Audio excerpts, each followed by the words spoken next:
can everyone just see my screen as normal, right? Just says Elijah. So yes, good afternoon. I'm Elijah. My job title at Youth Music is just an associate, but my main work is on the NextGen Fund, which I'll get into in a second. And I'm going to kind of just explain some of the work I've been doing over the last year and some change, and kind of my informal learning from it. And at the end, we'll kind of like maybe just talk about it. So there'll be some space for questions and yeah, all that good stuff. So I'm just going to go through some of the work now. And we've got a couple of people joining, so I'm just going to let them join. And yeah, so this app, Elijah, is just my Instagram. So if you want to follow along on Instagram, then you'll be able to see some of the work that I'm talking about. So yeah. Okay, now it's not letting me do this. All right, cool. So this box, this yellow square, this is something I've been publishing over the last 3 or 4 months. It started off as just me sharing notes on kind of advice on music industry stuff for young people. I was kind of just born out of conversations that I was having online, people kind of wanted to find out more about the NextGen Fund and me just sharing it in a bite-sized way on Instagram. So I was talking about management, agents, how to like navigate streaming. You know, a lot of it is quite electronic music heavy, as my background is in DJing and production, putting on club nights, how much you should get booked for. There's quite a lot of money talk, and it got like a really good response online, and it's kind of led to like various opportunities around, you know, publishing and kind of doing things like this. But I'll get into a few of the slides in a second. But yeah, if you want to check it out on Instagram, it's the handle that was just on the previous page. Okay. So that's kind of what my page looks like at the moment. So it's a lot of different topics, little kind of like quips. I've done a few animations around some of the things. And yeah, I'll kind of explain a few of these just bit by bit. So one of the main ones that got like a massive reaction was this: access to finance will never be equal, but access to information can be. So a lot of the conversations I've had with young people through the work I do at Youth Music has been like based around information, like what kind of information they're getting to enter the industry. There's so much to take in for people at graduate level, at any kind of level coming into this. It's so confusing. These bite-sized things have been really helpful, and I've been trying to find ways to expand on that with partners, or find ways of kind of amplifying some of the stuff that we've been putting out, because every time people are like, oh, I didn't know this, I didn't know this, I didn't know this, I didn't know this. And as we get into some of the slides, you'll kind of see what I'm talking about. And the access to finance bit is something that we're trying to address here with the projects that we do at Youth Music. So one of the things that comes up a lot in music, or I guess any kinds of work at the moment, is, you know, hard work. You've got to work hard. You work hard, you're going to get it. It's going to happen. Work hard, work hard, work hard. But as most of us know here on this call, like hard work isn't going to be enough to just have a career in music, or to be a headline artist, or to, I don't know, tour the world. That's not going to cut it. But it's the common rhetoric in our kind of, in our culture, in our scenes and all this kind of stuff. When people go and collect their awards, they say, you know, just work hard. That's it. That's all it takes. And it's not really helpful. And I've really struggled with that mentality.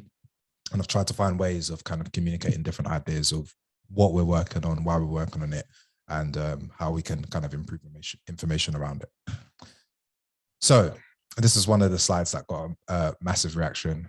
Artists are not content creators.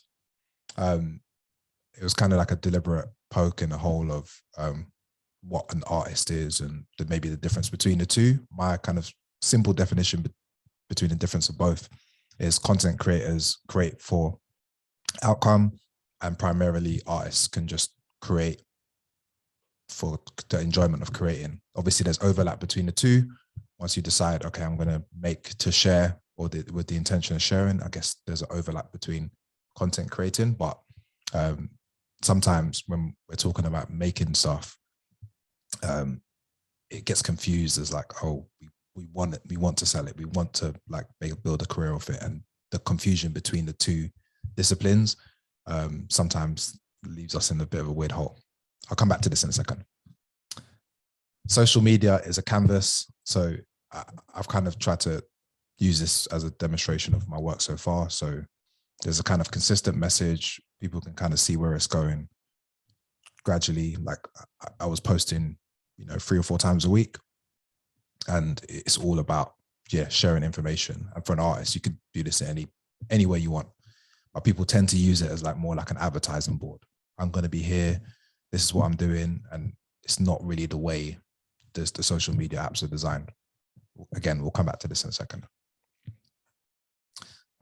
There's obviously been a lot of conversation about diversity in the last 2 years, and usually this conversation is separated from money. Usually it's just about representation, and I try and like focus my diversity conversations around like money, like how think the pie gets divided, and this kind of got a big response, like judging the diversity of the lineup by the division of money paid to artists, not by who's represented.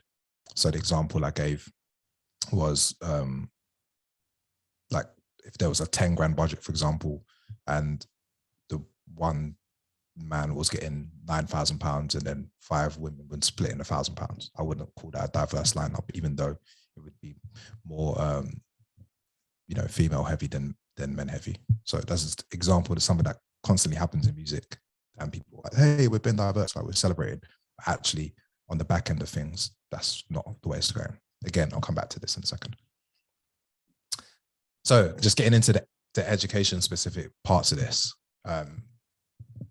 This is one that kind of got a response and something that I wanted to follow up on just on news I've seen today.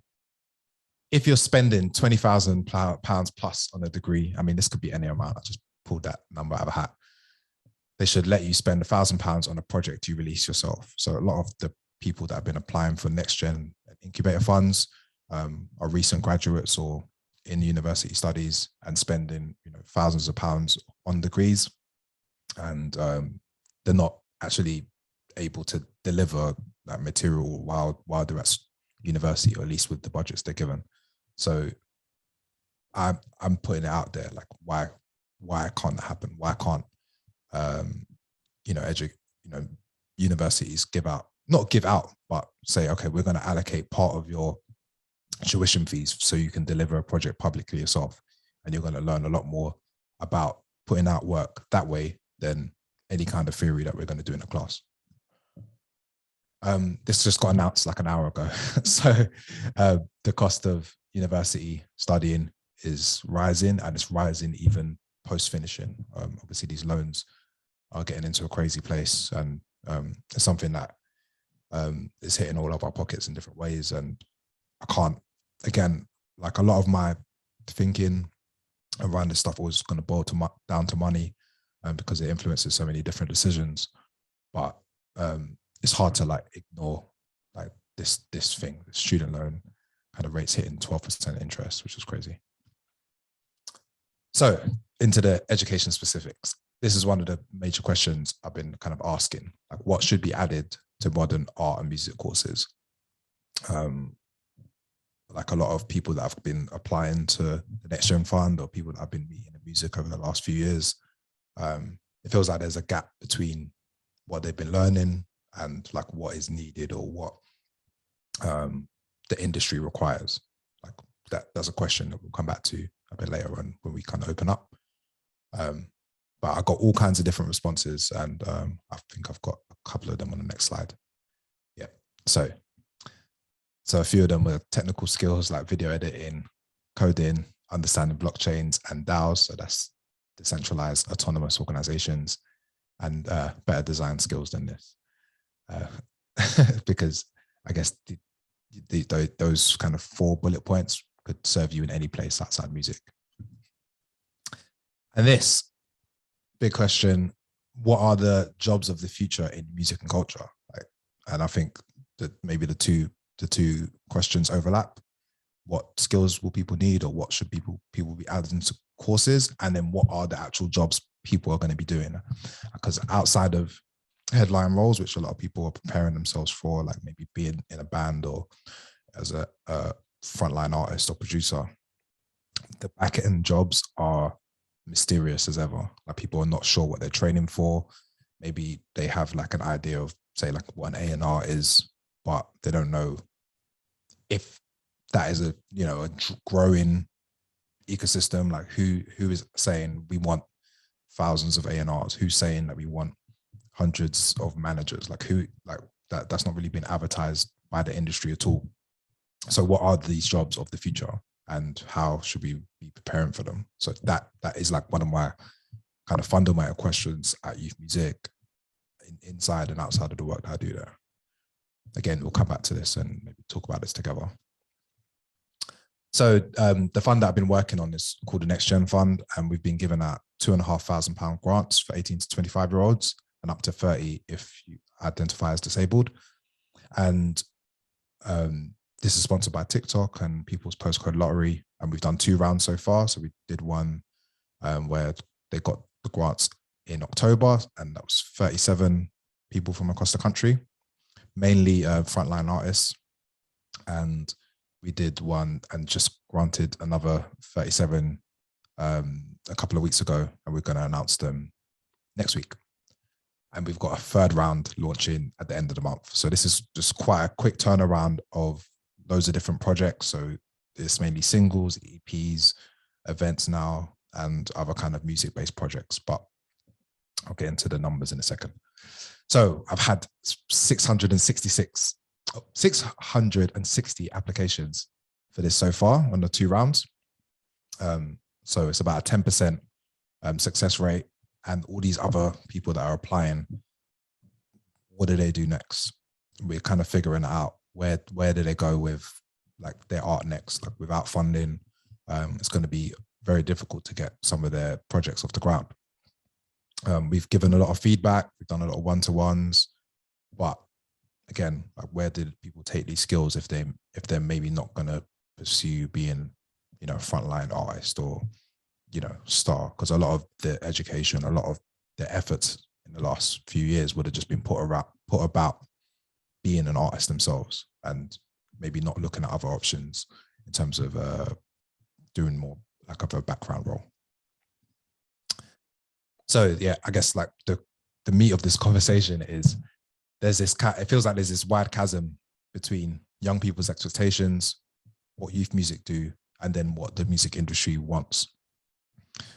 And young people, like making like a broad generalization from the applications and inquiries that we've got, they want to be performing, they want to be making, they want to be earning directly from their creations. Youth music want to empower that, fund that, obviously help the organizations that some of you guys work at kind of, you know, help people build their confidence and build their skill set.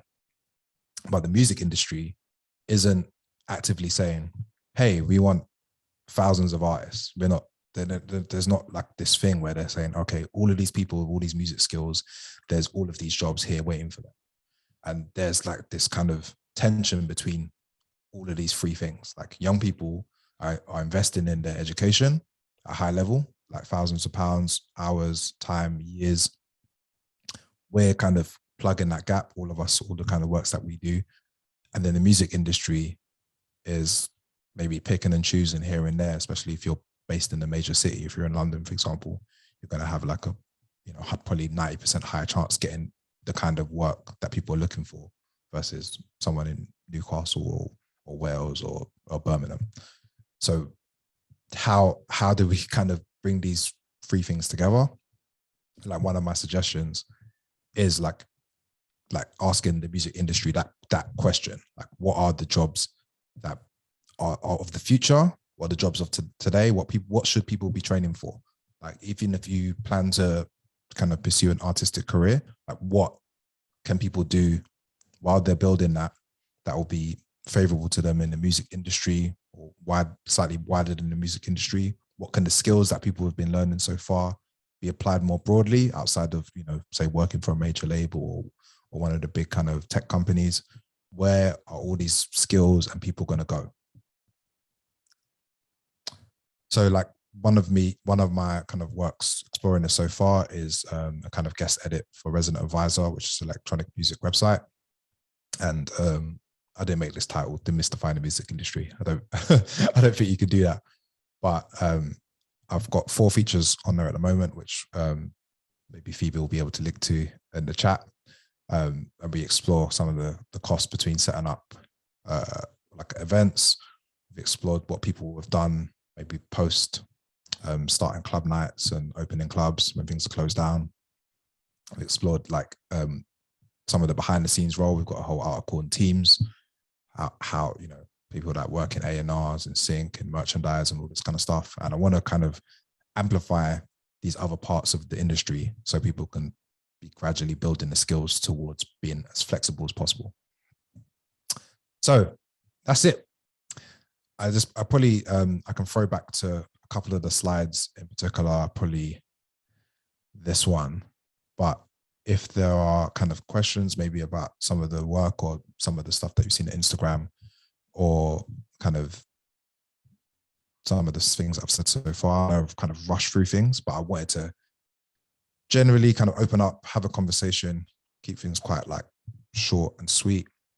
And yeah, so if there are, I will kind of keep this open at the moment, and just let me know in the chat, or if you can just come on the mic and say hello.